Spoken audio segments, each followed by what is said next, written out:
Thank you so much for tuning in to Sidewalks Entertainment. I'm your host, Lori Rosales. So I'm so excited for today's show because today's guest, she's kind of like, I want to say you could almost consider her one of our favorite country music artists because we play her music videos quite often. And it's really a treat to have her on our show today. And she's going to be talking about like her music and all kinds of great stuff. Hannah Ellis will be joining us right here on Sidewalks Entertainment. So sit back, relax, don't go anywhere because you don't want to miss it. Let's go ahead and start off with some music. Like starry skies and fireflies will always be summer. Like amen in church can't have one without the other. Like dive bars and smoke, yeah, everybody knows that long nights and sunrise will always mean memories. New Year's and champagne will mean one too many. Like dirt roads and dust, you and me will always be us. You've seen some of her music videos here on Sidewalks Entertainment, like Country Can or Us. I'd like to welcome singer-songwriter Hannah Ellis to Sidewalks Entertainment. Hi, Hannah. Thank you so much for joining us. Thanks so much for having me, Lori. So, you've had a love for music since you were a kid. At what age did you start creating your own music, and when did you take the big step in pursuing music professionally? You know, growing up, I was definitely more of a singer. I don't think I knew songwriting was a job until I was in high school. And that was when I really started discovering like creating your own sound and creating your own music. And I think it was kind of the Taylor Swift era. And I was like, oh, wow, this person is like telling my life story. I wonder if I could do something similar. And so right after high school is when I really jumped into doing music full time and knew that's what I wanted to do with my life. So been doing it ever since. You appeared in NBC's The Voice. What was that experience like? You know, I actually had an incredible experience. Even though I didn't get a chair turned on the show, the judges were all very, very kind to me. And I feel like I learned a lot about myself and just being able to speak up and say, hey, I like this or I don't like that. And so it was a great learning curve for me to bring back a bunch of knowledge to Nashville. So what was it like performing in front of all those people? It was definitely nerve-wracking because they kind of, I'll say maybe over remind you that it's televised. And so they just keep hammering 1.5 million people. And you're Wow. like, okay. And I think it would have No maybe pressure. felt a little less nerve-wracking if you were really only thinking about the room, right? The studio audience. It's not terrible, but like you're kind of also like, so many people, you know? Yeah. And you don't know how they're going to react either. I mean, unless they have one of those lit up signs that says applause now or right? Oh yeah, you're like, okay, they have to clap. That's good. So, of the music you've created, you've written songs and was a featured vocalist with artists like Russell Dickerson, Cassidy Pope, Carly Pierce for King and Country. How many songs do you think you've written thus far in your career? And where do you get your inspiration for the songs that you write? Gosh, how many songs? I mean, in the Yeah. thousands for sure. For sure, I Oh would my have to God. imagine. Yeah.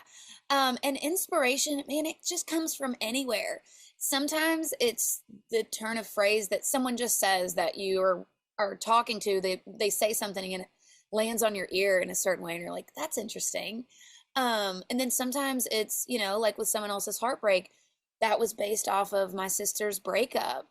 So I was walking into the room that day when she called me to tell me her boyfriend had just broken up with her after 2 years. And so I was like, I have to write about this. I have to kind of put myself in her shoes and tell her story because I remembered that feeling. I remembered being there and experiencing that. And so it truly can come from anywhere. Yeah.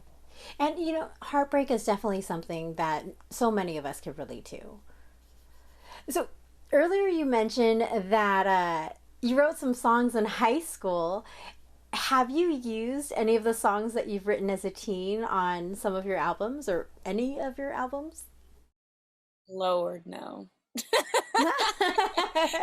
I'll say there was one song I wrote back in like 2014 or 15 that it didn't end up on this record, but it's still not we still are not like close the door on it, and that's probably the oldest song that like is competitive, which is funny because I actually wrote that song with one of my good friends and my now husband before we were even dating.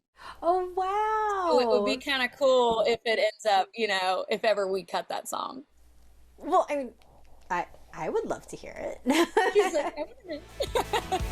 It makes you wanna raise one up, makes you love where you come from, makes you build a life on a piece of land like country can get a cold one in my hand, make these old boots wanna dance with somebody, make my two-lane four wheels roll down a winding back road, nothing turns my radio to gold like country can. No, nothing turns my radio to gold like country can. And that was Hannah Ellis with her song Country Can right here on The Wake Up Show on 1015 The One and WDKN. Okay, so who is your dream artist that you would love to work with or duet with? You know what? I was kind of thinking about this the other day, and there's just so many for different reasons. I mean, doing something with Russell or Carly would be so sweet because they're both such champions of mine and have just really like cheered me on for a lot of my career since I've been in Nashville. So that would be really sweet. Lainey Wilson was my first ever friend in Nashville, so there would definitely be like that would be very nostalgic for us. Oh, Gosh, there's just wow. so many great ones. I mean, I love Jordan Davis's voice. I think that would just be fun. Nice, nice. Okay, so if any of you guys are I watching, know. yeah, we gotta Call make this me. happen. So when you're not working or going on tour, what do you like to do in your free time? Well, I love to scrapbook, which is hysterical because I'm basically an 80-year-old woman. And when I'm not doing that, cooking or throwing parties is kind of like my lifeblood. Like literally, I'm throwing a Galentine's Day party. Um, I do a death row dinner party. I'm big into like hosting. Nice, nice. So are you more of an entree chef or a dessert chef or a little bit of both? I would say both. So I probably do a lot more savory stuff now because I just make dinner at home. And my husband doesn't really have a sweet tooth, which is a bummer because I do. But you can't just make a whole cake for yourself. I mean, you could, but Yeah, you could.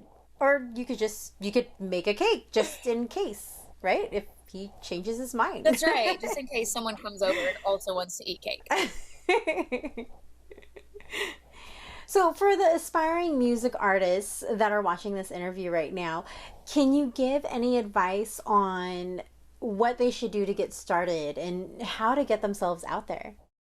Yeah, I think it's easier now than ever to really just jump in. I mean, with social media platforms at this point, like just not being scared to be creative and also not thinking that something has to be perfect to share it because it's always going to be a journey.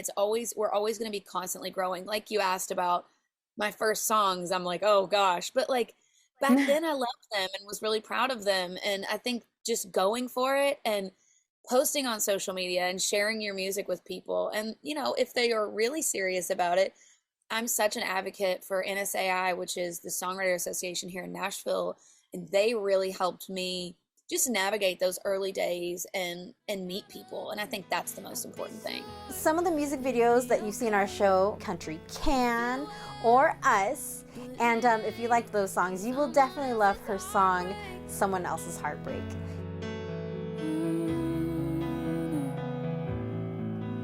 From the outside in, it seems so black and white. If this were one of my friends, I could find that silver lining. Oh, but all I see are gray skies. It looks like a lifetime of pouring rain. Yeah, you're gonna be just fine. Would it be so hard for me to say if this was someone else's heartbreak, someone else's lonely? I just tell them give it time, but I can't take my own advice, 'cause it's my pain. I swear I'm the only one that ever loved somebody like I loved him. I'd be sure that it'd be okay if it were, but it ain't someone else's heartbreak. Oh,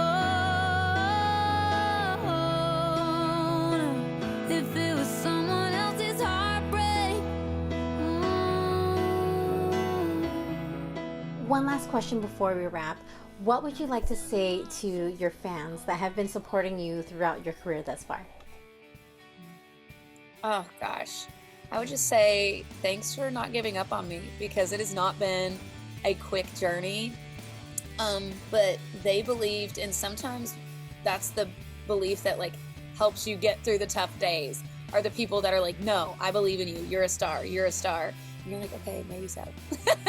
Nah. But I just say thanks so much.